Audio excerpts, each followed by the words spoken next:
ओम नमः सिद्धेभ्यः। मंगलमय मंगलकरण वीतराग विज्ञान, नमो ताहि जाते भय अरहंतादि महान। करि मंगल करि हो महाग्रंथ करण को काज, जाते मिले समाज सब पावे निज पद राज। हम ग्रंथराज मोक्ष मार्ग प्रकाशक पर अपनी चर्चा चल रही है। पिछले 4-5 दिन से अपनी चर्चा नहीं हो पाई। उसके पहले अपना जो विषय चल रहा था 7वें अधिकार का व्यवहाराभासी का स्वरूप, है ना।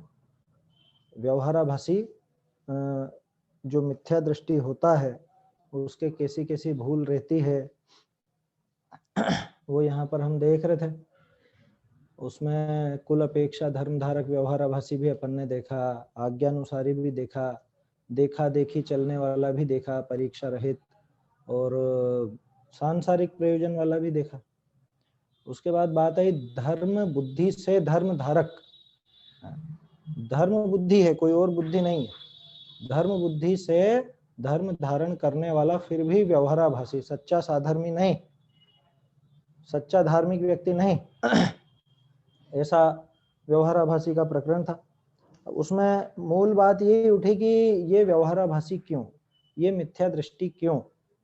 इसलिए मिथ्या दृष्टि क्योंकि इसके जो निश्चय, सम्यक दर्शन, सम्यक ज्ञान, सम्यक चारित्र हैं उनका स्वरूप ये जानता नहीं है, और व्यवहार सम्यक दर्शन, व्यवहार सम्यक ज्ञान, व्यवहार सम्यक चारित्र को साध कर ये समझता है कि मेरा धर्म हो गया, यानी मैंने धर्म साध लिया, निश्चय सम्यक दर्शन हो गया। व्यवहारिक बातों को साध कर निश्चय साध लिया, अभूतार्थ धर्म को साधता, ऐसा शब्द आया था, अभूतार्थ धर्म को साधता। इसमें सबसे पहली बात हमारी चल रही थी सम्यक दर्शन का अन्यथा रूप। सम्यक दर्शन का अन्यथा रूप में भी यही बात थी कि अभूतार्थ सम्यक दर्शन को भूतार्थ सम्यक दर्शन मान बैठा। अब वो अभूतार्थ सम्यक दर्शन क्या है कि अभूतार्थ सम्यक दर्शन माने व्यवहार सम्यक दर्शन, और वो व्यवहार सम्यक दर्शन कैसा होता है कि उसके दो प्रकार हैं, दो लेवल हैं, यूं कह सकते हैं। पहला तो देव शास्त्र गुरु का श्रद्धान, उसको व्यवहार सम्यक दर्शन कहते हैं, और दूसरा सात तत्व का श्रद्धान, ठीक है ना। सात तत्व का श्रद्धान और देव गुरु धर्म का, देव शास्त्र गुरु का श्रद्धान।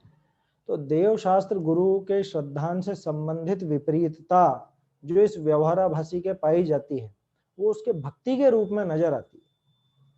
तो अपन ने देव भक्ति का अन्यथा रूप देखा, शास्त्र भक्ति का अन्यथा रूप देखा, गुरु भक्ति का अन्यथा रूप भी देखा, और अब बात चलेगी सात तत्व का अन्यथा रूप।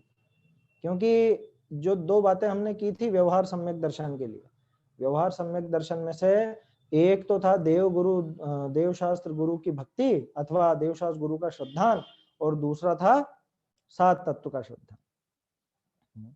तो वो बात अपनी हो चुकी है ना, लगभग पूरी बात हो गई थी पिछली चर्चा में हमारी।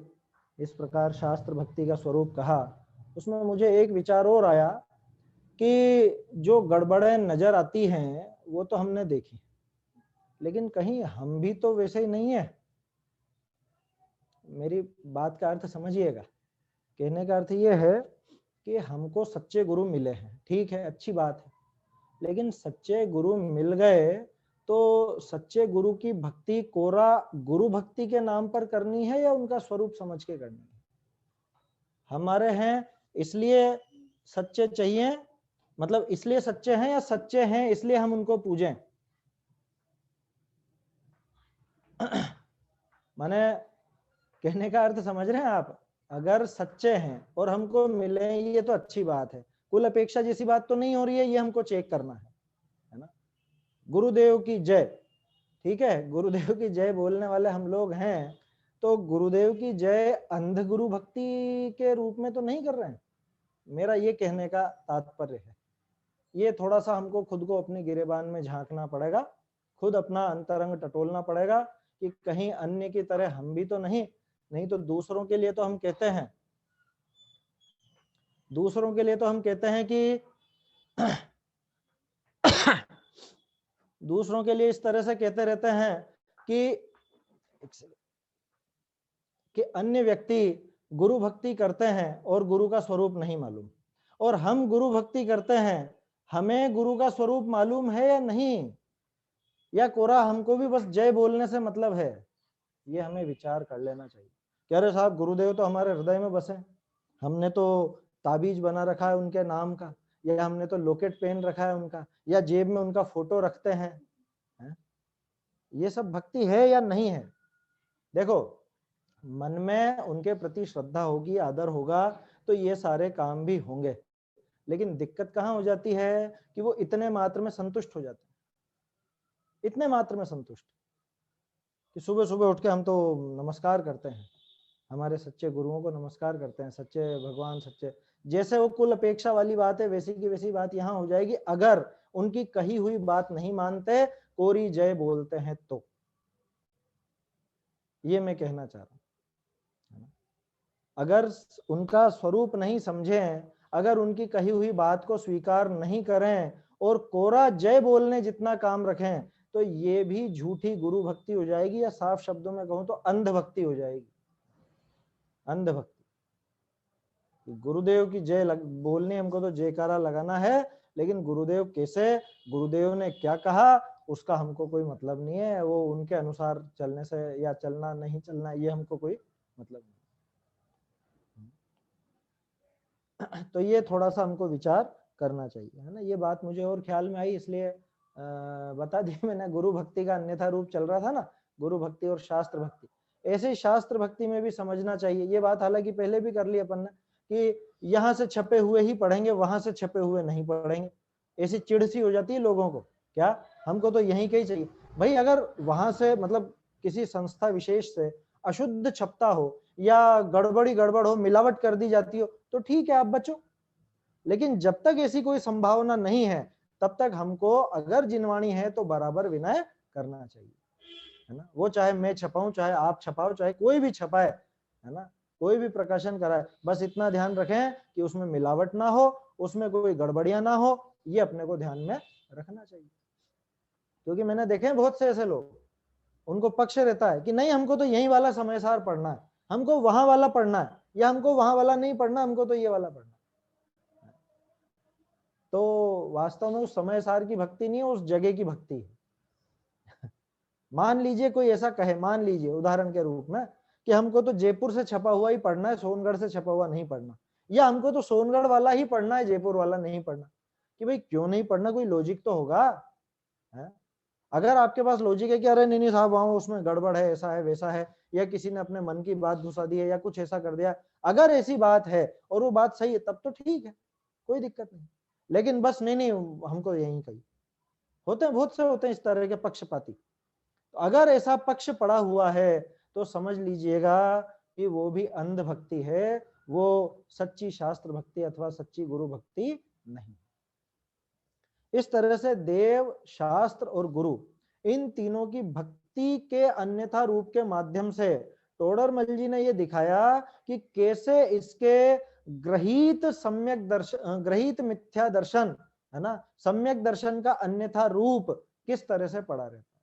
अभी उसका दूसरा हिस्सा माने देवशास्त्र गुरु के श्रद्धान के अलावा 7 तत्व का श्रद्धान, कि 7 तत्व के संबंध में भी ये विपरीत मान्यता बनाए रखता है। कैसे बनाए रखता है ये अब अपने को देखना है। अब इसमें संशोधन थोड़े कम आएंगे, 2-4 पेज तक। अब मूल विषय ज्यादा है ना। पहले तो मेरा विचार था कि थोड़ा कुछ बस हिंट देकर के आगे बढ़े, लेकिन 7वां अधिकार है तो लाइन बाय लाइन पढ़ ही लेते हैं, है ना। उस पर ज्यादा विस्तार से भले ना करें, लेकिन बात तो करनी चाहिए हमको। चलिए, 224 पेज प्रकाशित प्रतियों में, और हस्तलिखित प्रतियों में आपको मिलेगा 280 पेज पर। या प्रकार, है ना, इसमें 1 2 3 4 5 छठी पंक्ति है हस्तलिखित में। या प्रकार याके देव गुरु शास्त्र की प्रतीति भई, ताते व्यवहार सम्यक तो भया माने है। क्या, है ना, पहले पढ़ देता हूं फिर इस पे बात करते हैं। माने है, परंतु उनका साचा स्वरूप भाष्या नहीं, ताते प्रतीति भी सांची भई नहीं। सांची प्रतीति बिना सम्यक्तु की प्राप्ति नहीं, ताते मिथ्या दृष्टि ही है। आया समझ में? सबसे पहली पंक्ति में क्या लिखा था? इस प्रकार से इसके देव गुरु शास्त्र की प्रतीति हुई, है ना, प्रतीति हुई ऐसा लग रहा है उसको भी, है ना, प्रतीति हुई, ताते व्यवहार सम्यक तो भया माने है। वो क्या मानता है कि हमारे व्यवहार सम्यक दर्शन तो हो गया। क्यों हो गया? क्योंकि हमारे ये देवशास्त्र गुरु की प्रतीति हो गई है। लेकिन कैसी प्रतीति हुई है? दिखाया ना टोडरमल जी ने। पहली बात तो परीक्षा करता नहीं, परीक्षा करता है तो अन्य अन्य गुणों की कर लेता है, गुण अगुण का कोई विचार नहीं है, है ना, तो इसके वो प्रतीति भी सच्ची नहीं होती। देव गुरु शास्त्र की इस तरह की प्रतीति होती है, इस तरह की, यानी कि लिखा टोडरमल जी ने कि सच्ची प्रतीति होगी, इस तरह की प्रतीति होती है और ये सोचता है कि इससे मेरे व्यवहार सम्यक तो हो गया, ऐसा मानता है। लेकिन सीधी सी बात है, सच्चा स्वरूप ही नहीं जानेगा तो प्रतीति सच्ची कैसे होगी? जिसका हमको अभी तक सही सही स्वरूप ही ध्यान नहीं है, उसकी प्रतीति सच्ची कैसे हो सकती है? उसके बारे में सच्चा भाव भाषण कैसे हो सकता है? सच्ची श्रद्धा कैसे हो सकती है? श्रद्धा बिना ज्ञान की कभी नहीं होती। बिना ज्ञान का श्रद्धान तो गधे के सींग समान है, ऐसा लिखा टोडरमल जी ने। बिना ज्ञान का श्रद्धान, अब स्वरूप का ही ज्ञान नहीं है तो श्रद्धान कैसा होगा? विचार कर लीजिए। ठीक है, स्पष्ट है बात, कोई अलग से विशेष विश्लेषण की आवश्यकता नहीं है इसमें। साची प्रतीति बिना सम्यक्तु की प्राप्ति नहीं। लो, अब सच्ची ही नहीं हुई प्रतीति तो सम्यक तो कैसे होगा? सम्यक दर्शन कैसे प्राप्त होगा? ताते मिथ्या दृष्टि, है ना, बड़ी की मात्रा, इसलिए मिथ्या दृष्टि ही है, ये जीव मिथ्या दृष्टि ही है, इसको कोई ये सम्यक दृष्टि नहीं हो गया, अभी इसके सम्यक का ठिकाना नहीं है। ये कोरा इसने जिसको हम व्यवहार सम्यक कह देते हैं, वास्तव में तो वो भी असली नहीं है इसके। क्यों? कि व्यवहार सम्यक तो भी असली तो तब कहलाए जब देव गुरु शास्त्र का सच्चा स्वरूप ख्याल में हो। अगर स्वरूप ही ख्याल में नहीं है तो व्यवहार सम्यक तो भी नहीं कहलाएगा, है ना। बहुत से लोग सोचते हैं कि बस देवशास्त्र गुरु की भक्ति करनी, अपने को हो गया व्यवहार सम्यक। ऐसा भ्रम है, भ्रम, बिल्कुल भ्रम है। ऐसा मत स्वीकार कर लेना कि वो व्यवहार सम्यक होगा। पहले तो दिमाग में स्पष्ट रखें कि व्यवहार सम्यक तो कहलाता ही तब है जब निश्चय सम्यक तो साथ में हो। शक्कर का डब्बा कब कहलाता है? कि जब उसमें शक्कर भरी हो। अगर शक्कर ही नहीं होगी तो शक्कर का डब्बा कैसे होगा? इतनी सीधी सी बात है। तो पहली बात तो वो। दूसरी बात कि चलो शक्कर ना भी हो, लेकिन पहले कभी उसमें शक्कर रखी गई हो या शक्कर कैसी होती है ये पता हो, तब तो शक्कर का डब्बा कहना वाजिब बनता है। ठीक ऐसे ही देवशास्त्र गुरु का स्वरूप तो ख्याल में हो। अब स्वरूप तो ख्याल में नहीं, ऊट पटांग स्वरूप मान लिया, ऊट पटांग क्रियाएं करने लगे, हैं, कुछ भी, अब क्या कहें, देखो अनर्गल प्रवृत्तियां बहुत होती हैं, वो अनर्गल प्रवृत्तियां करने लगे और सोचने लगे कि हमें देवशास्त्र गुरु की सच्ची भक्ति पड़ी है, हम देवशास्त्र गुरु के भक्त हैं, हमें देवशास्त्र गुरु की सच्ची श्रद्धा हो गई, इसलिए हमारे व्यवहार सम्यक दर्शन तो हो गया। भूल में है, व्यवहार भी नहीं हुआ है। क्योंकि व्यवहार सम्यक दर्शन के लिए भी कम से कम देवशास्त्र गुरु का वास्तविक स्वरूप तो ख्याल में होना चाहिए या नहीं। आज भी बहुत से लोग ऐसे हैं जो ये कहते क्या, लोगों को सिखाते हैं। हम लोग जब पढ़ते थे ना तो साथ में एक और विद्यालय के विद्यार्थी आते थे, कहाँ के आते थे वो जाने दीजिए, लेकिन एक विद्यालय के और विद्यार्थी आते थे, वो भी शास्त्री करते। तो अब हमारी कक्षा में तो हम कई बार चर्चा होती है आपस में, तो वो कहते भाई जैसे सम्यक दर्शन पे चर्चा, वो क्या अपन सम्यक दृष्टि है? बिल्कुल है अपन सम्यक दृष्टि। अपन जैन कुल में पैदा हुए या नहीं हुए? हम जैन कुल में पैदा हुए हैं, हमको सच्चे देवशास्त्र गुरु मिले हैं, हम किसी और को नमस्कार नहीं करते, तो हम सम्यक दृष्टि है। और उनका व्यवहार निश्चय कोई भेद ही नहीं है, उनको व्यवहार सम्यक दर्शन और वो भी नहीं मालूम। मैंने उनसे कहा कि भाई उनका बारे में जानो करो कुछ भी नहीं तो भी, कि हाँ उनको नमस्कार कर रहे हैं ना अपन, अन्य को तो नमस्कार कर ही नहीं रहे। किसी अन्य कुशास्त्र कुगुरु को तो नमस्कार कर ही नहीं रहे, सच्चे देवशास्त्र गुरु को ही नमस्कार कर रहे हैं। तो फिर सम्यक दृष्टि है हम, ऐसा कुछ लोग समझते हैं। और ऐसा ही प्रतिपादन करते हैं, लोगों को ऐसी शिक्षा देते हैं, ऐसे ही समझाते हैं, और लोगों को भी बढ़िया लगती है। क्यों क्यों लगती है लोगों को बढ़िया? कि कितना सीधा काम हो गया, कितना सीधा काम हो गया। यहाँ तो पैदाइशी सम्यक दर्शन मिल रहा है। हम तो पैदा भी यही हुए और हमारा आचरण भी ठीक है, हम अभक्ष भक्षण नहीं करते, देवशास्त्र गुरु के अलावा अन्य किसी को नमस्कार नहीं करते, हो गया सम्यक दर्शन, और क्या चाहिए। और उसके लिए वो शास्त्राधार कैसा देंगे? वो शास्त्राधार देंगे प्रथमानुयोग का और चरणानुयोग का। अब ये विवक्षा कौन समझेगा कि भैया ये व्यवहार से कथन किया गया है, ये निश्चय से कथन नहीं किया गया है। प्रथमानुयोग के व्याख्यान की विधि आएगी ना 8वें अधिकार में, वहां स्पष्ट करेंगे टोडरमल जी कि वहां तो सामान्य रूप से जिसको देवशास्त्र गुरु का भक्त हो उसको भी सम्यक दृष्टि कह दिया जाता है। वहां पे तो देवशास्त्र गुरु के श्रद्धान मात्र से सम्यक दर्शन कह दिया जाता है। चरणानुयोग में तो रत्नकरण जी में लिखा तो है, श्रद्धानम परमार्थानाम आप्तागम तपोभृताम त्रिमूढ़ा पौढ़म अष्टांगम सम्यक दर्शनम अस्मयम। हालांकि उसमें छुपी हुई है बात, उसमें वो जो त्रिमूढ़ अपौढ़ अष्टांगम है सम्यक दर्शनम अस्मयम, वहां पे जो लिखा ना वो 25 दोषों का परिहार हो गया और 8 अंग आ गए, वो सारी बातें आ गई। उन चीजों पे तो जोर है नहीं। जोर किस बात पे? कि बस हम देवशास्त्र गुरु के भक्त हैं तो हम सम्यक दृष्टि हैं, ऐसा समझने लगता। तो अगर किसी को ऐसा भ्रम पड़ा हो तो निकाल लेना, या फिर थोड़ा विचार करना, मेरे कहने से तो नहीं निकलेगा, है ना। कहने से किसी के कुछ नहीं होता है। आदिनाथ जी दादा थे मारीची के, क्या हुआ? तो अपन किस मतलब अपनी क्या बिसात उनके आगे। तो विचार कीजिए, वास्तव में इतना मतलब ऐसा नहीं है कि हो गया सम्यक दृष्टि। क्यों, क्या दिक्कत है साहब? सम्यक दर्शन कोई कठिन काम है क्या? मैं ये नहीं कह रहा हूँ कि कठिन है कि सरल है, लेकिन सम्यक दर्शन का भ्रम मत पालो जब तक सम्यक दर्शन नहीं है तब तक, मेरा कहना यह है। क्योंकि अगर हमने उसकी खोज ही छोड़ दी तो असली सम्यक तो कहां से पाएगा? है? जहां पे यही तो बता रहे टोडरमल जी, अभूतार्थ धर्म को साधता, व्यवहार को निश्चय समझ बैठा, असली समझ बैठा। जो व्यवहार से कहा गया था उसका आशय तो इतना था कि ये कहा गया है नहीं, किसी अपेक्षा से कहा जाता है।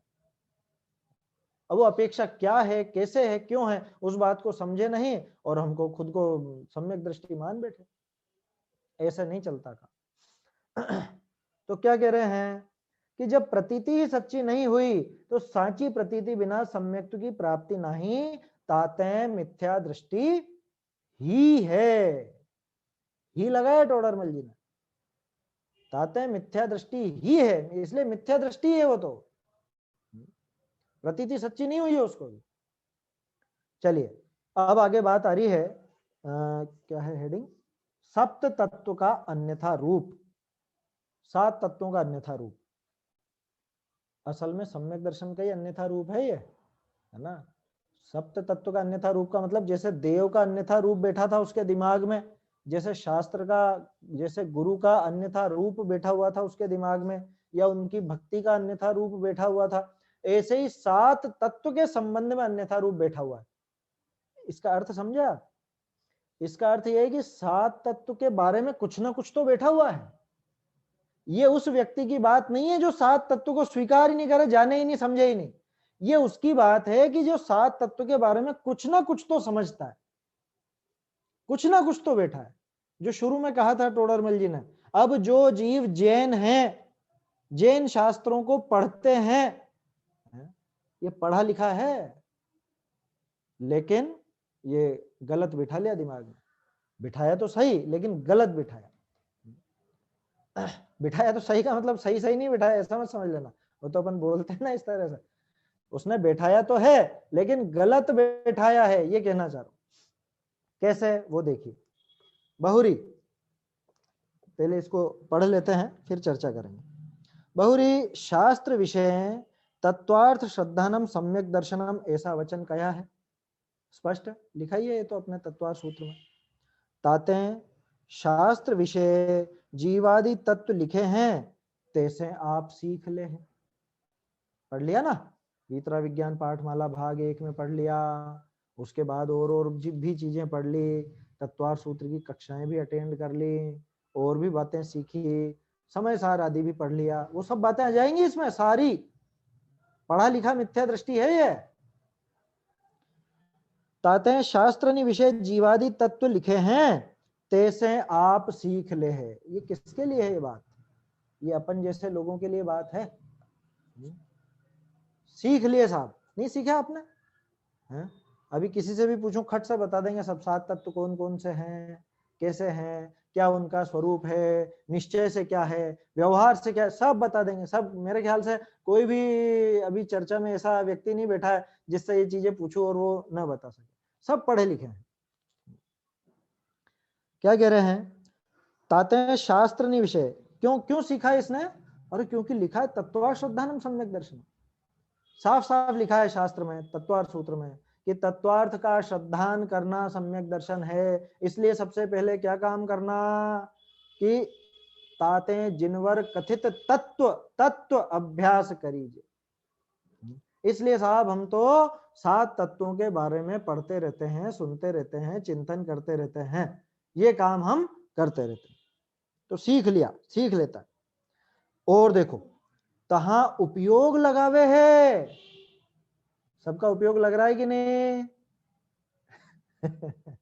तहां उपयोग लगावे है, औरनी को उपदेश है। लो, दूसरों को उपदेश देता है। मैं उपदेश दे रहा हूं कि नहीं दे रहा है? देखो ये उपदेश मत समझना, वास्तव में तो उपदेश अरहंतों का ही होता है। लेकिन ये जो लिखा ना ताते दूसरों को उपदेश है, तो ये जैसे अपनी चर्चा चल रही है, अब मैं बोल रहा हूं आप सुन रहे हो, ऐसे ऐसे ही समझना, प्रवचनकार बन जाता है, ये कहने का अर्थ है। और को उपदेश है, परंतु तिनि तत्वनि का भाव भासता नहीं, उन तत्वों का भाव भाषित नहीं होता। आप देखेंगे तो अरे इतना बढ़िया, बहुत बढ़िया, बहुत सुंदर बोलते हैं, बहुत अच्छा खुलासा करते हैं, और वैसा है। आप उनको सारी गाथाएं याद हैं। आपको ध्यान है अखबार में कई बार लेख आते हैं अपने जैन शास्त्रों के संबंध में या कुछ ऐसी बातों के संबंध में, जैन धर्म के संबंध में। लिखने वाले अजैन लोग रहते हैं, और वो भी किस रैंक के? प्रोफेसर, पीएचडी, डीलिट वगैरह ऐसे ऐसे। अब वो लोग पढ़े हुए रहते हैं, सभी दर्शनों को पढ़ा है, तो बौद्ध दर्शन के बारे में उनको कहा जाएगा तो उसके बारे में भी लिख देंगे, जैन दर्शन के बारे में कहा जाएगा तो उसके बारे में भी लिख देंगे। होते हैं बहुत से ऐसे, हैं, होते क्या हैं अभी भी, मैं नाम नहीं लेना चाहता, लेकिन बहुत से लेख इस तरह के आते हैं जो अपने अखबार आते हैं, जिसके जो भी आता हो, पत्रिका है, भास्कर है, या और भी कोई अखबार हो, उनमें इनके लेख छपते हैं। हम लोग तो मिले यूनिवर्सिटी में, जब हम लोग जाते थे तो ऐसे लोगों से मिले भी हैं। अपने को जितना नहीं मालूम, नहीं मालूम का मतलब जैसे उनको गाथाएं मुंह जबानी रहती है, नंबर पर नंबर से याद रहेंगी, ये सब रहेगा कि वहां ऐसा है, वहां ऐसा है, वो सब वो शोध परक अध्ययन करते हैं ना, रूखा शोध, रूखा है, सरस नहीं, बिल्कुल रूखा शोध करते हैं, क्योंकि वो आनंद के लिए नहीं पढ़ रहे हैं, वो अपने को समझने के लिए नहीं पढ़ रहे हैं, वो तो उनकी आजीविका के लिए पढ़ते हैं, वो उनका काम है, उनको तो वही काम करना रहता है। वो धर्म दर्शन के व्याख्याता हैं, तो उनको व्याख्यान करने हैं, वो लेख लिखने हैं। तो ऐसे, तो एक तो वो, दूसरे अपने जैसे ही, जैसे अपन लोग चर्चा कर रहे हैं, आपस में सुन रहे हैं, सीख रहे हैं, बोल रहे हैं, ठीक है, लेकिन क्या कहा? उपयोग लगाता है और को उपदेशे, परंतु तिनि तत्वनि का भाव भासता नहीं। तो ये भाव भाषण क्या चीज है? पहले थोड़ा ये पैराग्राफ पढ़ लेते हैं, ये फिर उसके बाद बात करते हैं। भासता नहीं, अर यहाँ तिस वस्तु के भाव ही का नाम तत्व कया। लो, सो भाव भाषे बिना तत्वार्थ श्रद्धान कैसे हुई? भाव भासना कहा, सो कहिए है भाई। मुख्य बात क्या है? जो सम्यक दर्शन है, इसमें मुख्य बात क्या है? वो चीजें सीख लेना या उनका भाव भाषण होना। यहाँ तो भाव भाषण की मुख्यता है, वो सीखना, सिखाना, उपयोग वहां लगाना, इतने मात्र का नाम सम्यक दर्शन नहीं है, इतने मात्र का नाम तत्वार्थ श्रद्धान नहीं है। जब तक वो भाव भाषित ना हो तब तक उसका वो सारा का सारा ज्ञान मिथ्या है, मिथ्या। वो ज्ञान किसी काम का नहीं है। क्या कह रहे हैं? यहाँ इस वस्तु के भाव ही का नाम तत्व कहा, वस्तु को नहीं कहा तत्व। उसके भाव को, तस्य भावस तत्वम, कि वस्तु का जो भाव है ना, तत्व की परिभाषा आप सबने पढ़ी होगी, जो वस्तु जैसी है उसका जो भाव, उसका जो स्वरूप, वो उसका तत्व है। भाव भसन किसे कहते हैं? अभी मैंने नाम लिया जैसे नींबू, इमली, क्या हुआ? कहते से ही मुंह में पानी आने लग गया, इसको कहते हैं भाव भसन। अब आप किसी विदेशी के सामने, फॉरेनर के सामने या गाय भैंस के सामने नींबू बोलो, इमली बोलो, उनको क्या भाव भसन होगा? है? उनके मुंह में पानी आएगा? वो स्वाद को पहचानेंगे? वो विदेशी जो हिंदी नहीं समझता, जिसको नहीं मालूम नींबू क्या चीज है, जिसने पहले देखा ही नहीं, उसको भाव भसन नहीं। अच्छा चलो अब आगे बढ़ के बात करते हैं। उसने वो नींबू का ज्ञान तो कर लिया, किसने? उस विदेशी ने, है ना? या इमली का ज्ञान तो कर लिया। ज्ञान कर लिया माने देख लिया, ऐसी होती है, ऐसा है, ये भाव है, इस तरह ये भाव है, मतलब इतने रुपए की आती है, या इतने रुपए का ये नींबू आता है, और इसको इस तरह से काम में लिया जाता है, उसमें डाला। कभी चखा नहीं है लेकिन उसने, ये सारी डिटेल आपको बता देगा कि नींबू पीले रंग का होता है, एक नींबू लगभग कितने 20-25 जो भी जितने भी ग्राम का होता हो, इतने ग्राम का होता है, ये भाव आता है, नींबू की इतनी वैरायटी होती है, इतने तरह का होता है, नींबू का वृक्ष इतने वर्षों में फल दे देता है, या यहाँ के नींबू इतने खट्टे होते हैं, वहां के नींबू इतने कम खट्टे होते हैं, ज्यादा खट्टे होते हैं, ये सारी डिटेल बता देगा। बल्कि पीएचडी करा लो आप, ऐसे हैं बहुत से, है ना? कुछ वर्षों पहले मैंने एक खबर पढ़ी थी अखबार में, विदेश में किसी व्यक्ति ने धने के ऊपर पीएचडी करी थी। धना आता है ना, धना, धना वो गोल गोल जो अपन डालते हैं खाने में, धनिया पत्ती नहीं, उसका जो फल होता है वो धना। तो अब वो उसके ऊपर पीएचडी करी, किसने? विदेशी व्यक्ति ने। और उसका इंटरव्यू आया, उसने कभी खाया कि नहीं खाया? कभी खाया नहीं उसने।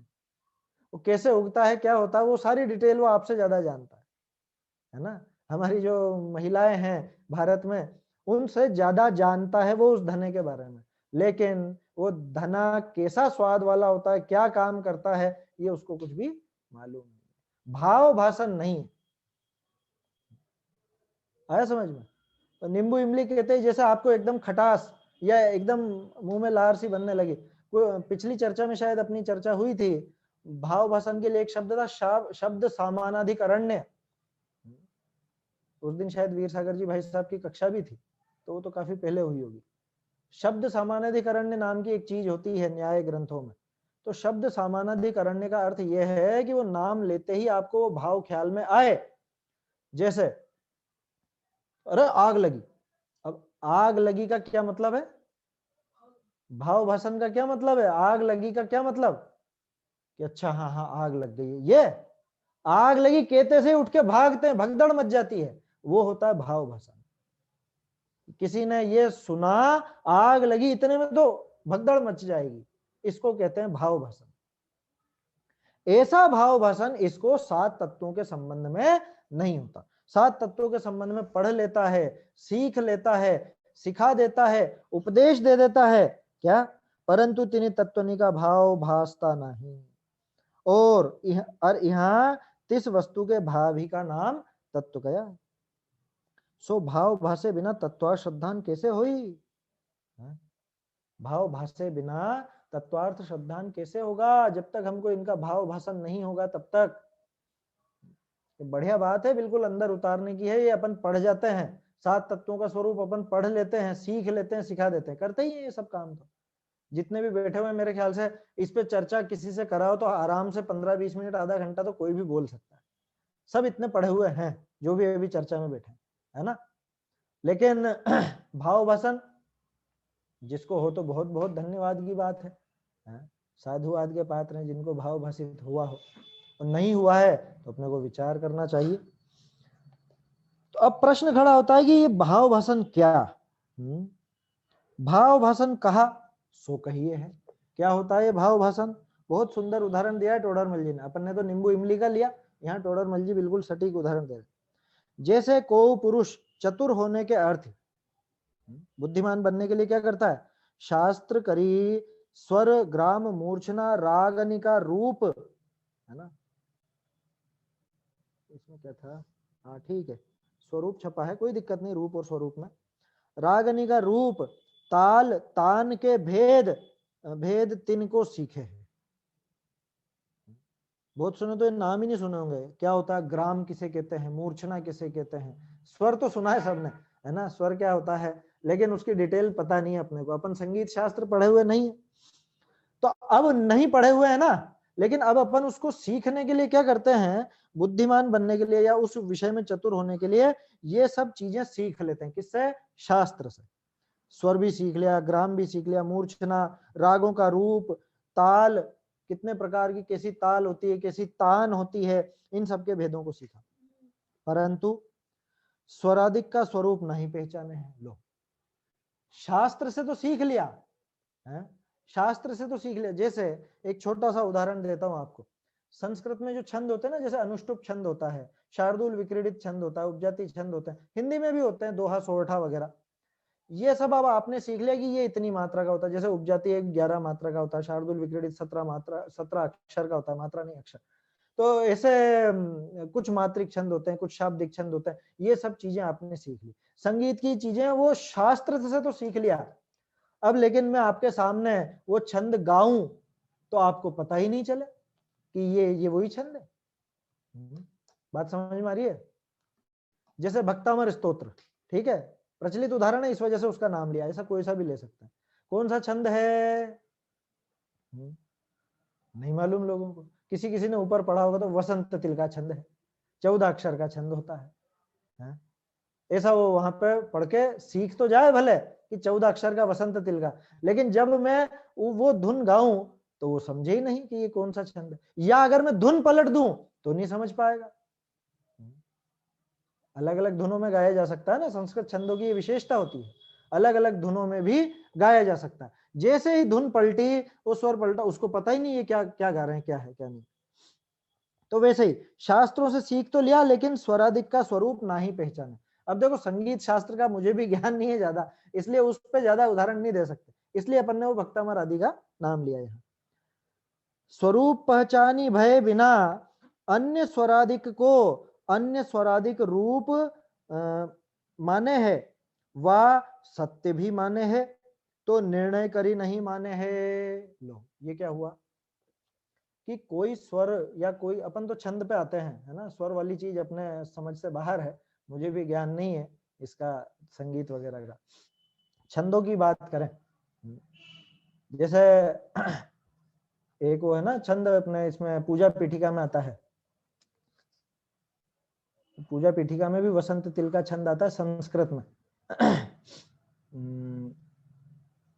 इसी को ले लें अपन, तो भक्तामर को मैं उसी रूप में गाऊं, जैसे इत्थम यथा तव विभूतिरभूत जिनेन्द्र, धर्मोपदेशन विधो न तथा परस्य। अब ये छंद मैंने प्रचलित धुन में नहीं गाया तो कोई एकदम से पकड़ नहीं पाई ये कौन सा छंद है। और भक्तामर प्रणत मौलिमणि प्रभाणा, ये प्रचलित धुन है। अब प्रचलित धुन में गाऊं तो पकड़ में आ जाए, और नहीं गाऊं तो नहीं पकड़ में आए, कुछ और समझ लूं, है ना। तो कहने का अर्थ यह है कि या तो उसको किसी और रूप में समझ लिया कि नहीं ये तो वसंत तिल का नहीं हो सकता, वसंत तिल का तो भक्तामर जैसे गाते हैं प्रचलन में है वैसे ही होता है, तो मैंने वो लिखा था इसलिए वसंत तिल का मान लिया, तो भी सही है।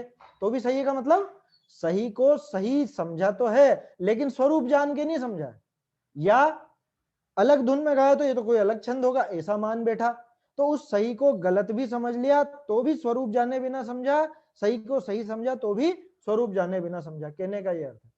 जैसे वो शराबी का उदाहरण आता है ना, वो शराबी कभी तो माँ को पत्नी कहता है, कभी पत्नी को माँ कहता है, कभी माँ को माँ भी कहता है, और कभी पत्नी को पत्नी भी कहता है, लेकिन तो भी हर बार उसका कहना झूठा ही है, गलत ही है। क्यों गलत है? क्योंकि अभी उसको भाव भाषण नहीं है, अभी उसके स्वरूप में गफलत पड़ी हुई है, अभी भ्रम में है, वो भ्रम में है, उसकी पूरी की पूरी स्थिति भ्रम की है। क्या कह रहे हैं?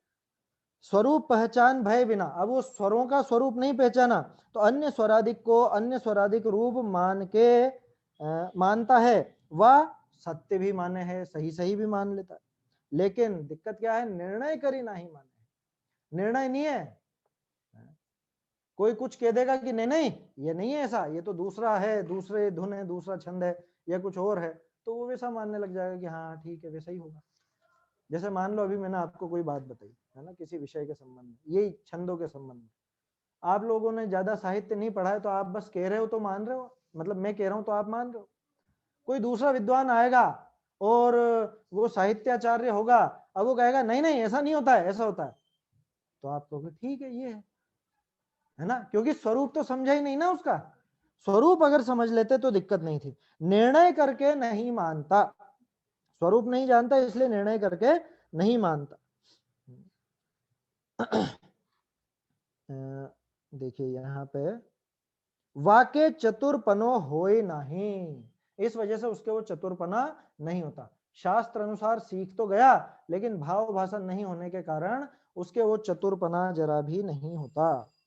तैसे उसी तरह से को जीव सम्यक होने के अर्थी, अब सम्यक दर्शन तो चाहिए ना हमको भाई, उद्देश्य क्या है, उद्देश्य तो सम्यक दर्शन ही है। कोई जीव सम्यक दृष्टि होने के अर्थी, क्योंकि लिखा था सम्यक दर्शन के बिना मोक्ष नहीं होगा, सम्यक दृष्टि हुए बिना मोक्ष नहीं जाएगा, ऐसा जान करके मुझे तो अब सम्यक दर्शन चाहिए। और सम्यक दर्शन के लिए मैंने क्या किया, शास्त्र करी जीवादिक तत्वनिका स्वरूप को सीखे, शास्त्र द्वारा जीवादि तत्वों के स्वरूप को सीखता है। बोलो क्यों सीखा अपन ने, क्यों सीखा था आपने, वो 7 तत्वों के बारे में जितनी भी जानकारी करी वो क्यों करी, ये क्यों लगा के देखिए, थोड़ा सा 5 मिनट विचार कीजिएगा अकेले में कि मैंने 7 तत्वों का पाठ पढ़ा तो क्यों पढ़ा, मैंने तत्वार सूत्र में इसकी डिटेल पढ़ी तो क्यों पढ़ी, क्या कारण था, मैंने क्यों पढ़ी, जब तक आखिरी जवाब नहीं मिला। अभी एकदम से किसी से पूछ लो तो कि क्यों पढ़ते हो, कि जवाब ही नहीं दे पाएगा। क्यों पढ़ते हो, कि जैन है हमारे जैन शास्त्र इसलिए पढ़ते हैं, कि हो गया काम, फेल है, बिल्कुल फेल।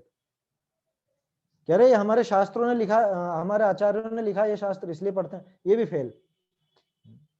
कह रहे भाई मुझको सम्यक दर्शन चाहिए, सम्यक दर्शन इनको समझे बिना नहीं होगा इसलिए मैं पढ़ता हूं। अभी थोड़ी सी गाड़ी पटरी पर आई है, हो नहीं गया, सम्यक दर्शन नहीं हो गया, अभी तो सिर्फ पटरी पर आया कि हाँ उद्देश्य अभी खुद का क्लियर हो कि मुझे सम्यक दर्शन चाहिए, और सम्यक दर्शन नहीं चाहिए, असल में मुझे सुखी होना है, सुखी होने का काम सम्यक दर्शन ज्ञान चारित्र के बिना नहीं होता, और सम्यक दर्शन इन 7 तत्वों को समझे बिना होने वाला नहीं है, 7 तत्वों को समझे बिना सम्यक दर्शन नहीं होगा, इसलिए मैं ये स्वरूप पढ़ता हूं, इनका स्वरूप पढ़ता हूं 7 तत्वों का। तो तैसे कोई जीव सम्यक होने के अर्थ ही शास्त्र करी, शास्त्र द्वारा जीवादिक तत्वनिका स्वरूप को सीखे, जैसे कि हम सबने सीखा है, ठीक है, हम सबने सीखा है भाई, यही प्रयोजन लेकर के सीखा है ना सम्यक दर्शन का प्रयोजन, परंतु तिनका स्वरूप नहीं पहचाने हैं। लो सीख लिया लेकिन स्वरूप नहीं पहचानते, कि हाँ नहीं पहचानते। स्वरूप कौन पहचानता है, कि वास्तव में तो स्वरूप की पहचान सम्यक दृष्टि को ही होती है, उसके पहले तो उनको पहचानने का प्रयास ही चल रहा है, वो भाव भाषण हो जाएगा ना तो प्रयास सफल हो जाएगा, इतनी बात है। स्वरूप पहचान बिना अन्य तत्वनि को अन्य तत्व रूप मान ले है, मान लेता है, कैसे मान लेता है, अरे भाई जो सुख का कारण है उसको दुख का कारण मान लेता है, जो दुख का कारण है उसको सुख का कारण मान लेता है। बोलो मिथ्या दृष्टि करता है कि नहीं है 7 तत्व के संबंध में, कैसे करता है, राग आदि प्रकट ये दुख देन तिन ही को सेवत गिनत चेन, आत्म हित हेतु विराग ज्ञान ते लखे आपको कष्टदान। तो बोलो ये है अन्य तत्व को अन्य तत्व रूप मान लेता है, कह तो यही रहा है कि संवर अच्छा है, संवर अच्छा है, वीतरागता बहुत बढ़िया, वीतरागता बहुत, लेकिन जैसे ही वीतरागता की बात आए, राग द्वेष को घटाने की बात आए, इसकी मौत आ जाती है। अभी आपसे कहा जाए कि राग आदि घटाने के लिए आपको बाहरी प्रवृत्ति रोकनी चाहिए, आपकी बाहरी प्रवृत्ति में जो भी अनर्गल प्रवृत्तियां हो रही हैं, महिलाएं मेकअप करना छोड़ देवें, अरे रे क्या कह दिया है, ऐसा ऐसा अटपटा सा लगने लग जाता है इतनी सी बात में, होता है ना ये है? कह रहे शादी ब्याह में नाच गान बंद कर दो, नहीं होना चाहिए, क्या होगा? कह रहे तो सारी बातें ऐसे छोड़ा देंगे। तो असल में क्या कर रखा है कि कहता तो है कि संवर अच्छा, निर्जरा अच्छी, मोक्ष अच्छी, लेकिन मान क्या रखा है? संवर खोटा। जबकि अभी वो संवर नहीं, जो उदाहरण मैंने लिया नाच गाना दिखा, उतना मात्र थोड़ा संवर हो जाता है। लेकिन वो जो आश्रव है ना, रागादि प्रगट जे दुख देन तिन ही को सेवत गिनत चैन, उसमें आनंद आता है, उसमें मजा आता है। बोला नहीं आता मजा? अरे शुभ की तो जाने दो, अशुभ में ही मजा आता है अभी तो इसको। अशुभ जो राग है, अशुभ राग में भला नहीं मानता क्या? कितने कितने घंटों तक फोन पर बात हो जाती है, दूसरी धर्म की नहीं, अन्य बात। तो बोलो मजा आ रहा है कि नहीं आ रहा है? तिन ही को सेवत गिनत चैन, ये है अन्य तत्वनि को अन्य तत्व रूप मान ले है ना। परिभाषा में नहीं, परिभाषा तो सही सही लिखेगा, परीक्षा में तो 100 में से 100 नंबर ले आएगा, लिखने पढ़ने में, सुनने में, सुनाने में, दूसरे को सिखाने में, उसमें तो सब काम कर लेगा, लेकिन उनका वास्तविक स्वरूप नहीं पहचानता। स्वरूप पहचान बिना अन्य तत्वनि को अन्य तत्व रूप मान ले है, वा अथवा सत्य भी माने है तो निर्णय करी नहीं माने है। लो ये दिक्कत खड़ी हो गई, परीक्षा नहीं करी, निर्णय नहीं किया, बिना निर्णय के मान लेता है, बिना निर्णय के मान लेता है। ताते वाके सम्यक तो हो ही नहीं, इसलिए उसके सम्यक दर्शन नहीं हो पाता। बहुरी जैसे कोई शास्त्र आदि पढ़ा है व ना पढ़ा है। अब ये दूसरा उदाहरण, अब इसका उल्टा उदाहरण है। पहले तो किसका लिया था? अपने जैसों का, कि भाई बहुत पढ़ा, किस लिए पढ़ा? सीखने के लिए, चतुर बनने के लिए, लेकिन भाव भाषण नहीं हुआ। और अब कोई व्यक्ति है जो शास्त्र आदि पढ़ा हुआ है या नहीं पढ़ा हुआ है, जो स्वराधिक का स्वरूप पहचाने है, तो वह चतुर ही है। अगर वो स्वर आदि का स्वरूप पहचानता है, भले वो नहीं पढ़ा हुआ। जैसा आपको ध्यान होगा, बहुत सारे जो संगीतज्ञ हैं वो अनपढ़ थे, लेकिन उनमें वो कला थी, है ना। इनके किस्से आते हैं ना, वो कौन था शहनाई वादक, भारत रत्न मिला था जिसको, उस्ताद बिस्मिल्ला खान, ऐसा ही कुछ नाम था, मुझे नाम पक्का ध्यान नहीं आ रहा है। ये सब कोई बहुत पढ़े लिखे लोग नहीं थे, हैं? ये पढ़े लिखे नहीं है, बिल्कुल भी पढ़े लिखे नहीं, वो तो स्कूल ही नहीं गए, लेकिन वो उसको जानते हैं। और जो शास्त्रीय संगीत की परीक्षा दे दे करके, पढ़ पढ़ करके और वो सब चीजें सीखे, उनको कुछ भी मालूम नहीं उस बारे में। वो संगीत के बारे में उसको जितना मालूम है अनपढ़ को, है? या कोई पढ़ा लिखा भी हो तो भी चलेगा। तो वो चतुर ही है। तैसे शास्त्र पढ़ा है व न पढ़ा है, जो जीवादिक का स्वरूप पहचाने है, तो वह सम्यक दृष्टि ही है। तो महामत्स्य से जाके पूछो, बता भैया जीव की परिभाषा, वो तो कुछ बोलेगा ही नहीं, कुछ समझेगा ही नहीं, क्या बोल रहे हो क्या नहीं बोल रहे हो, आपकी बात उसको समझ में नहीं आएगी। लेकिन वो सम्यक दृष्टि है तो उसके भाव भाषण पक्का है। जैसे बहुत सुंदर उदाहरण है, हिरण स्वर रागादिक का नाम न जाने, और हिरण को कुछ नहीं पता ये कौन से राग में गाया जा रहा है, कौन सा स्वर गाया जा रहा है, अर ताके स्वरूप को पहचाने हैं। तैसे तुच्छ बुद्धि, है ना। अब यहाँ देखिए, यहाँ पे भी बड़ी की मात्रा का प्रयोग किया टोडरमल जी ने। तुच्छ बुद्धि माने तुच्छ बुद्धि वाला जीव, जीवादिक का नाम न जाने है। तुच्छ बुद्धि का अर्थ क्षयोपशम ज्ञान जिसका हीन हो। तुच्छ बुद्धि का अर्थ यहाँ पे मिथ्या दृष्टि नहीं है, क्षयोपशम ज्ञान जिसका हीन है, जैसे 7वें नरक का नारकी, या जैसे स्वयंभू रमन समुद्र का वो महामत्स्य। तो जैसे वो तुच्छ बुद्धि है, वो जीवादिक का नाम नहीं जानता, और तिनका स्वरूप को पहचाने हैं। कैसे? यह मैं हूं, ये पर है, ए भाव बुरे हैं, ए भले हैं, ऐसे स्वरूप पहचाने, ताका नाम भाव भासना है। कितनी सीधी बात कर दी, उसको तो नाम भी नहीं पता साहब, नहीं हो पता, लेकिन वो स्वरूप जानता है। हिरण है ना, हिरण संगीत का असली पारखी होता है। अगर आपके संगीत में कोई कमी नहीं है तो वो मंत्रमुग्ध होकर के सुनता रहेगा, और अगर आपके संगीत में कमी है, अब वो खुद जो संगीतज्ञ वो नहीं पकड़ पा रहा है कि इसमें क्या कमी है, लेकिन हिरण ने पकड़ ली, वो चला जाता है, भाग जाता है, उसमें कुछ कमी है। ऐसी कहावत है, अपन ने तो देखा नहीं कभी हिरण के पास संगीत बजा के, लेकिन कहावत है इस तरह की। तो हिरण वो चीज जानता है, भले ही नहीं पढ़ा हुआ हो। तो उसी तरह से तुच्छ बुद्धि जीव जिसके यथार्थ श्रद्धा है वो उनका स्वरूप पहचानता। और स्वरूप पहचान में देखो मूल बात दे दी टोडरमल जी ने, ये मैं हूं, ये पर हैं, ये भाव भले हैं और ये भाव बुरे हैं। ये चार बातों का ही निर्णय करना और कुछ भी नहीं करना। 7 तत्वों में और क्या करना है बताओ? जीव ये मैं हूं, अजीव ये पर है, आश्रव बंध ये भाव बुरे हैं, संवर निर्जरा मोक्ष ये भाव भले हैं। बस छुट्टी। इसमें करना क्या है? बोलने में कितनी आसानी से बोल गए अपन है। परीक्षा ले अभी किसी की तो सभी पास लेकिन वास्तव में इसका अपने को भाव भाषण नहीं होगा तब तक सम्यक दर्शन नहीं होगा। तो ऐसे स्वरूप पहचाने ताका नाम भाव भासना है। शिवभूति मुनि जीवादिक का नाम न जाने था, शिवभूति मुनिराज नहीं जानते थे। और तुषमाश भिन्न ऐसा घोषने लगा। भाव पहाड़ में गाथा थी तुषमासम घोषंतो ऐसे करके। सो यह सिद्धांत का शब्द था नहीं। बोलो तुषमाश भिन्नम ये कौन सा सूत्र है? तुष माश भिन्नम का अर्थ तो होता है तुष माने छिलका, माश माने उड़द और भिन्नम माने अलग अलग है। उड़द से छिलका भिन्न, उड़द से छिलका भिन्न, उड़द से छिलका भिन्न। अब ये तो कोई शास्त्र का शब्द नहीं, लेकिन उनकी नजर में उड़द माने आत्मा, छिलका माने ये शरीर, ये जो नजर आता है, और ये भिन्न भिन्न है। ऐसा उन्होंने उसको पकड़ करके वो पूरा का पूरा अपना काम कर लिया, सम्यक दर्शन कर लिया।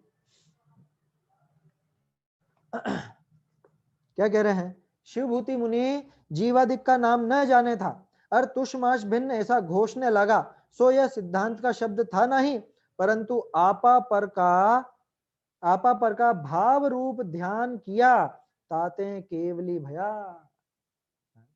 अपने पराये का भाव रूप भाव भाषण किया ना, इस वजह से केवल ज्ञानी हो गए।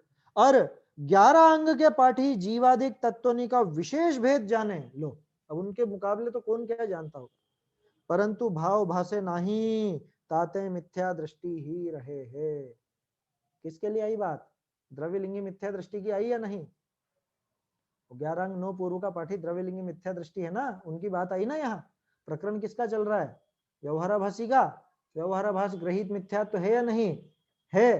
तो द्रव्यलिंगी ग्रहित मिथ्या दृष्टि हुए या नहीं? जिनके दिमाग में अभी भी वो बात चल रही हो, अभी आगे भी आएगा, 2-4 जगह और सिद्ध हो जाएगा अगले पेज पर। आश्रव तत्व शायद उसमें आ जाएगा, हाँ आश्रव तत्व संबंधी भूल में भी आ जाएगा। क्या द्रव्यलिंगी मिथ्या दृष्टि जो मुनिराज हैं है ना, वो भले बाहरी रूप उनका सही है और उस हिसाब से वो अपने पूजनीय भी हैं, लेकिन वो ग्रहित मिथ्यात्व। ये गजब की बात है, ऐसी विपरीतता है। तो कुल मिला के बात क्या है कि भाव भाषण होना चाहिए, है ना। भाव भाषे नहीं ताते मिथ्या दृष्टि ही रहे है। अब याके तत्व श्रद्धान किस प्रकार हो है सो कहिए है। अब यहाँ आगे बताएंगे कि किस तरह से ये इसके विपरीत तत्व श्रद्धान होता है। ये 7 तत्वों की श्रद्धा किस तरह से इसके विपरीत चलती है, ये आगे चलेगा। तो आज जो हमने बात की इसका तो सार ये है कि शास्त्रों के आधार से तो सबने खूब पढ़ लिया, खूब लिख लिया, है ना, खूब विचार भी कर लिया, चिंतन भी करते हैं बैठ करके, लेकिन वो भाव भाषण फिर भी नहीं होता। तो भाव भाषण क्या चीज है, कैसा है, ये एक एक चीज की डिटेल टोडरमल जी आगे देंगे। जीव अजीव तत्व श्रद्धा तत्व संबंधी अन्यथा रूप में, उसके अन्यथा श्रद्धान में, या आश्रव तत्व संबंधी अन्यथा श्रद्धान में, ये सारी डिटेल आगे आएगी, है ना। अभी समय हो गया है, किसी को कोई प्रश्न हो तो पूछ सकते हैं। वैसे मेरे ख्याल से आज तो कोई ऐसी प्रश्न वाली बात इसमें आई नहीं। हाँ पूछिए।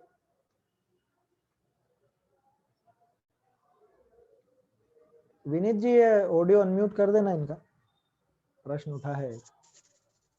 भैया जी आपने बोला ना तुच्छ बुद्धि, उसमें छोटी की मात्रा बड़ी की मात्रा, उसमें क्या डिफरेंस होता है? ये पहले भी अपन ने बात की है। बड़ी ई की मात्रा लगी हो तो वो व्यक्तिवाचक है, और छोटी ई की मात्रा लगी हो तो वो भाववाचक है। कहने का अर्थ यह है, जब मैं कहूं मिथ्या दृष्टि तो माने वो मिथ्या दर्शन वाला व्यक्ति, और मैं कहूं मिथ्या दृष्टि छोटी ई की मात्रा तो माने दृष्टि जो मिथ्या है, यानी कि मिथ्या दर्शन, है ना। ऐसे ही सम्यक दृष्टि माने सम्यक दर्शन वाला व्यक्ति, और सम्यक दृष्टि माने सम्यक दर्शन। ऐसे ही तुच्छ बुद्धि, जैसा इसको आप यूं समझिए, जब मैं कहूं कि इसकी बुद्धि तुच्छ है ना, इसकी बुद्धि तुच्छ है, तो छोटी ई की मात्रा लगाऊंगा। लेकिन मैं कहूँ यह व्यक्ति तुच्छ बुद्धि है, तो वहां आ जाएगी बड़ी की मात्रा। ऐसा अंतर है। पहले भी अपन ने कई बार इसके बारे में बात की है ना, शुरुआत में भी की थी जब ये चर्चाएं प्रारंभ की थी, और बीच बीच में भी आई है। ठीक है, वापस से हाँ एक हाँ रिवीजन होता है लोगों का। हाँ। और एक और प्रश्न पूछना था हाँ, कि जो द्रवलिंगी मुनि है तो उसको 11 अंक का ज्ञान हो कैसे जाता है फिर, क्योंकि शास्त्र तो इतने लिखे नहीं गए। द्रव्यलिंगी मुनि है तो शास्त्र इतने कैसे नहीं लिखे गए? शास्त्र पहले मतलब लिखे 11 अंकों जाते का नहीं थे। ज्ञान हाँ, ये लिखे थोड़ी वो होंगे। पहले तो लिखे ही नहीं जाते थे ना। पहले तो हाँ सूत्रात्मक रूप में गूंथे जाते थे। गूंथे जाते थे का मतलब है उनकी रचना कर दी, वो सूत्र बना दिए, लिखे नहीं जाते थे, क्योंकि लोगों का क्षयोक्षम इतना होता था। 2000 साल पहले की बात है ये तो। क्योंकि उस समय जब क्षयोक्षम इतना अधिक होता था तो लिखे नहीं जाते थे। अब यहाँ पे लिखे और बिना लिखे से मतलब नहीं है। यहाँ तो यूं है कि जैसे भी गणधर देव ने उनको उनकी रचना की है, वो सारी चीजें सीख गया, सारी बातें सीख गया, मुंह जबानी बोल लेता है और बहुत जल्दी रिवीजन भी कर लेता है, ये सारा काम वो कर लेता है। लेकिन उसके बावजूद उसको भाव भाषण नहीं है, इसलिए वो मिथ्या दृष्टि बना रहे हैं। ये कोई देखो, द्रव्यलिंगी का अर्थ ऐसा मत समझना कि 11 अंग 9 पूर्व के पाठी होते ही होते हैं। यहाँ तो उसकी बात चल रही है कि 11 अंग 9 पूर्व का पाठी भी तो मिथ्या दृष्टि हो जाता है ना। तो वो मिथ्या दृष्टि कौन है? वो द्रव्यलिंगी है। और द्रव्यलिंगी नहीं कहना चाहिए, मात्र द्रव्यलिंगी कहना चाहिए, क्योंकि द्रव्यलिंगी तो सच्चे मुनिराज भी होते हैं, है ना। द्रव्यलिंगी भावलिंगी भी होते हैं, लेकिन हम कह रहे हैं मात्र द्रव्यलिंगी, कि जिनके द्रव्यलिंग तो है पर भावलिंग बिल्कुल भी नहीं। अच्छा। और एक और प्रश्न था कि जो गर्दर गूंथते हैं तो गूंथने का मतलब क्या होता है? गूंथने का मतलब रचना करना, वो एक सिस्टमेटिक रूप में उनको जमाना। जैसे तत्वार सूत्र के सूत्र हैं तो उनका एक क्रम है, आप उनके क्रम को तोड़ करके पढ़ोगे तो कभी अर्थ नहीं समझ पाओगे, क्रम को भी समझना पड़ेगा। इसको गूंथना कहते हैं, एक सुव्यवस्थित क्रम में जमाना, उसको गूंथना कहते हैं। तो फिर वो मतलब अपने ज्ञान में व्यवस्थित करते हैं। हाँ, वो ज्ञान में व्यवस्थित करते हैं, और जो अपने शिष्य आदि होते हैं उनको वो आगे उपदेश देते हैं, उनको बताते हैं, तो आगे ऐसी परंपरा चलती रहती है। जैसे अभी मान लीजिए मैंने आपको ये बात बताई छोटी बड़ी की मात्रा की, अभी आप किसी और को बताओगे, वो किसी और को बताएगा, वो किसी और को, ऐसे एक क्रम चलता जाएगा। कितनी भी बुद्धि नहीं रहे, लिखने का काम चालू हुआ 2000 वर्ष पहले, है ना। उससे पहले तो क्षयोक्षम ज्यादा होता था, तो लोग बाग बोलते ही सीख जाते थे, समझ जाते थे। याद रखिए। हाँ। चलिए, समाप्त करते हैं, समय हो गया है।